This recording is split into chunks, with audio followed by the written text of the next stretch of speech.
Galway Bangladesh কমিউনিটির সুনাম পুরো আয়ারল্যান্ড জুড়ে, আর তা সম্ভব হয়েছে শুধুমাত্র যোগ্য নেতৃত্বের কারণে।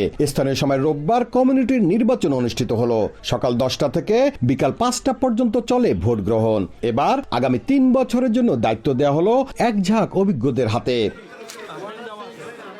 নির্বাচনে যেন কোনো প্রকারের অপ্রীতিকর ঘটনা না ঘটে, সেজন্য রাখা হয় স্থানীয় নিরাপত্তা কর্মী। নির্বিঘ্নে ভোট দিতে পেরে খুশি আইরিশ বাংলাদেশিরা।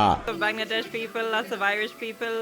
You can go in, do your vote, you can get lots of food. All the local people here from Bangladesh doing lots of nice things in Galway. আজকে অনেকদিন পর একটা সুন্দর ভোটের আয়োজন ছিল গলওয়ে বাংলাদেশ কমিউনিটির পক্ষ থেকে। আমরা সবাই স্বতঃস্ফূর্তভাবে আমরা ভোটে অংশগ্রহণ করেছি। সবার কাছে গ্রহণযোগ্য নির্বাচন করতে অক্লান্ত পরিশ্রমের কথা জানায় নির্বাচন কমিশন। আজকের ভোট আমরা শতভাগ সম্পূর্ণ এবং সুস্থ এবং নিরপেক্ষ নির্বাচন দিতে আমরা অঙ্গীকারবদ্ধ ছিলাম।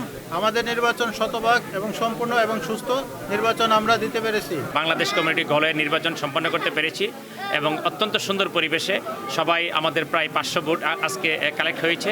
আশা করি আমাদের এই ধারাবাহিকতা অব্যাহত থাকবে। নির্বাচনে জয়ী হয়ে সবাইকে একসাথে নিয়ে কাজ করতে চান সদ্য নির্বাচিত এই সম্পাদক।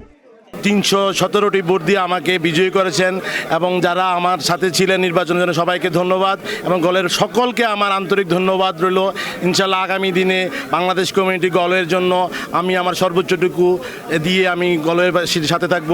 শুধুমাত্র একটি পদে সরাসরি নির্বাচন হওয়ায় প্রতিদ্বন্দ্বিতা হয় 2 প্রার্থীর মাঝে। 726 জন ভোটার রয়েছে গলওয়েতে, যার মাঝে প্রায় 500 ভোটার ভোট প্রদান করেছে। দেশের বিভিন্ন খাবারের স্টলগুলো ছিল ভোটারদের রসনা তৃপ্তির জায়গা।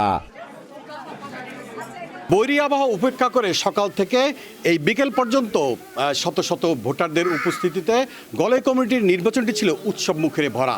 এই নতুন কমিটি আগামী দিনে বাংলাদেশের লাল সবুজের পতাকাকে সমুন্নত রাখবে, উজ্জ্বল করবে বিশ্বে, এমনটাই প্রত্যাশা এখানের বাংলাদেশিদের।